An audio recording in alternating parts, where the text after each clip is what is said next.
If you've ever looked at Roth conversions in the past, it's probably time to take another look. In today's video, I want to show you something that very few people are talking about. This is something that changes the math on Roth conversions for a lot of retirees. So, if you ever consider doing a Roth conversion, or maybe you're in the middle of a multi-year plan, you'll likely want to go back and revisit that after this, because some major tax planning assumptions have shifted. And even if you have a plan in place right now, it's probably out of date at this point.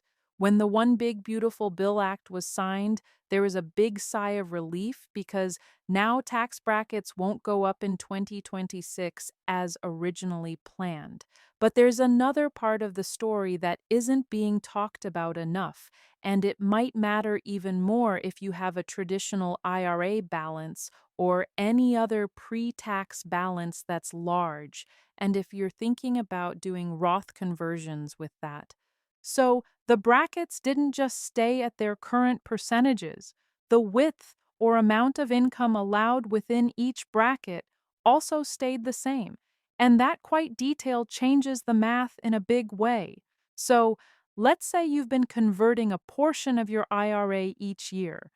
Under the old law, many of the brackets would have narrowed starting in 2026, and you would have had less room to convert at your target tax rate before starting to spill over into a higher one. But now, with the structure of the brackets locked in, you have more space to convert at lower rates. Now that opens the door to doing larger and more strategic conversions over time. So today, I want to show you a case study showing how one couple is doing this to reduce lifetime taxes and create more tax efficient income and get a larger amount converted at the same time.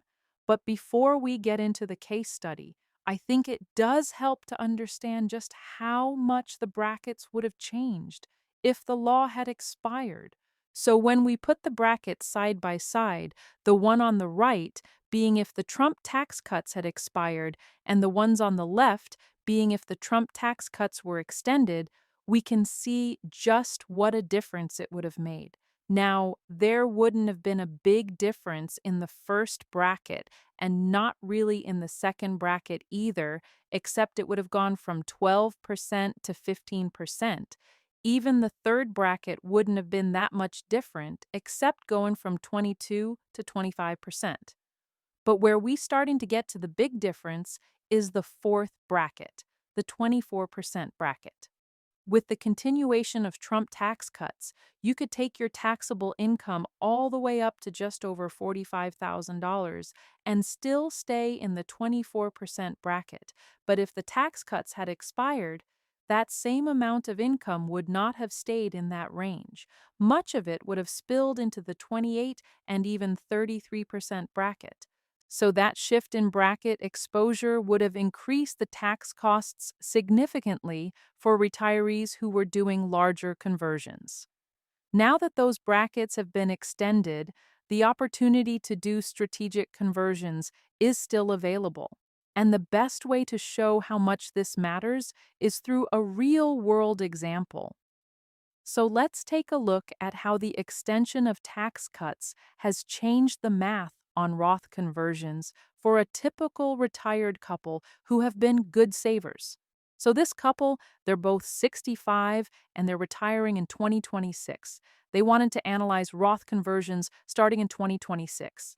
Their annual income includes $10,000 in interest, $10,000 in dividends, $50,000 in IRA distributions, and $60,000 in combined Social Security benefits.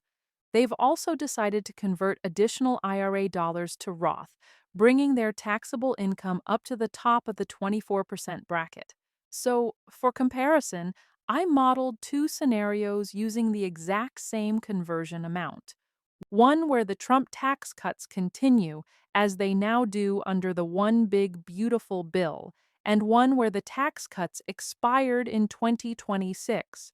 And here's how their taxes look in 2026 under both versions of the law.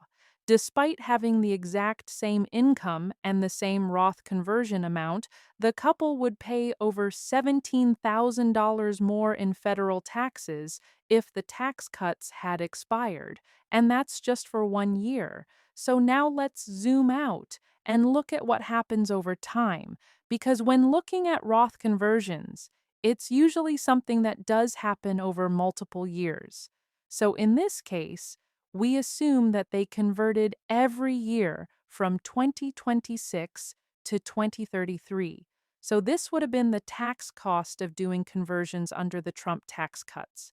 And this would have been if the Trump tax cuts would have expired. I mean, by 3033, the difference in annual tax cost reaches over $46,000.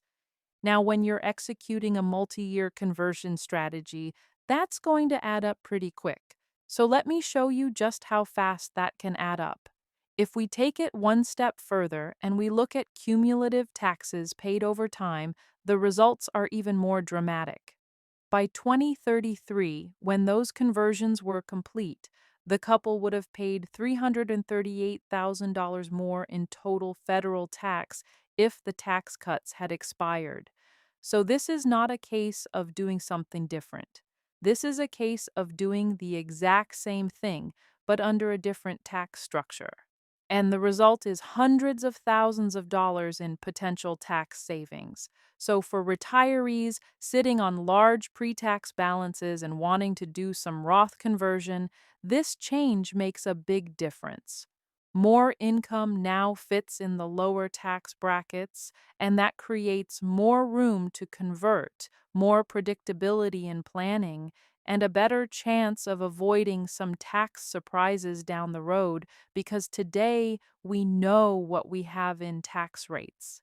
And even though they're saying it's permanent, who knows how long it's going to be permanent, but for now we know what we have. Now, you may be watching this and thinking, well, Devin, I already have a Roth conversion plan built out. Or you could be one of the people who looked at Roth conversions in the past and decided not to do them. In either case, it's time for a second look. And here's why. Most financial plans created over the past few years, whether it was built with an advisor, just a software tool that you purchased, or a spreadsheet that you made, it included one key assumption that the 2017 tax cuts were set to expire at the end of 2026. This was not a guess. It was written into the law. Even the projections that we created for our own clients reflected that assumption because it was the most accurate information available at the time. Now, thankfully, reviewing and updating the plan is already part of our annual client service process for our comprehensive clients, so they won't miss a beat. But I do worry some about those who are going to keep pressing forward based on planning in prior years because something big has changed. And for many retirees, this new law is going to create an opportunity to save thousands, and in some cases, as we've already seen, hundreds of thousands of dollars over the course of retirement. So, if you have a large traditional IRA or any other kind of pre-tax account, this is the right time to revisit your plan and rerun your conversion strategy using the tax code as it stands today, not as we once expected it to be. Thanks for watching.